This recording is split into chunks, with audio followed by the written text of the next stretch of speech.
Minute Bangla শুনতে চাই আমরা। আমি নার্ভাস ফিল করতেছি। আমার নাম মোহাম্মদ সিয়াম। আমি এই যে পঞ্চবর্তী থাকি, উত্তরা। আর ভাই বকটু কাঁপতেছে এখন, সরি। আমি থাকি পল্টনে। আমার মামার দোকান আছে, সুপার শপ আছে আনন্দবাজার নামে, ওই জায়গায় থাকে। আমি দেশের বাইরে ছিলাম 4.5 বছর আগে। এখন দেশে আসছি প্রায় 6 মাস হয়েছে। আমি আবার পোল্যান্ডে যাওয়ার জন্য সবকিছু প্রসেসিং হয়েছে। আগামী মাসে বোধহয় চলে যাব। আমার বাসায় আমরা যে 4-5 ভাই বোন, আমরা 2 বোন 3 ভাই। আমি হচ্ছে সবার ছোট। ওরা সবাই বিয়ে শাদী করে লাইছে, এখন আমি আসছি সিঙ্গেল। আমি একজন স্টুডেন্ট গভর্নমেন্ট তিতুমির কলেজে আছি, রাষ্ট্রবিজ্ঞান ডিপার্টমেন্টে। ফ্রেন্ডের মাঝে কথা হয় সকালবেলা।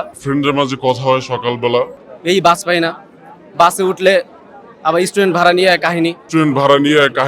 আমিও বলবো যে সবাইকে সবার ময়লা নির্দিষ্ট জায়গায় ফেলুক এবং দেশটাকে পরিষ্কার পরিচ্ছন্ন রাখুক, নিজের মন মানসিকতা চেঞ্জ করুক, একজন আদর্শ নাগরিক হয়ে উঠুক। বইমেলাতে আসা এটা একটা উৎসবের মতন। বইমেলাতে এসেছি, বই যে কিনবো এমন কোনো উদ্দেশ্য নেই। এসেছি, দেখছি, পছন্দ হলে কিনবো। প্রিয় কিছু লেখক আছে যাদের বই অনেক ভালো লাগে, তো যদি সেরকম কিছু মনে ধরে তাহলে নিব। যেমন শব্দশিল্প একটা বই মোস্তফা কামালের, সেই বইটা কেনার জন্য এসেছি। এখনো যাওয়া হয়নি, যাওয়ার পরে কিনবো ইনশাআল্লাহ।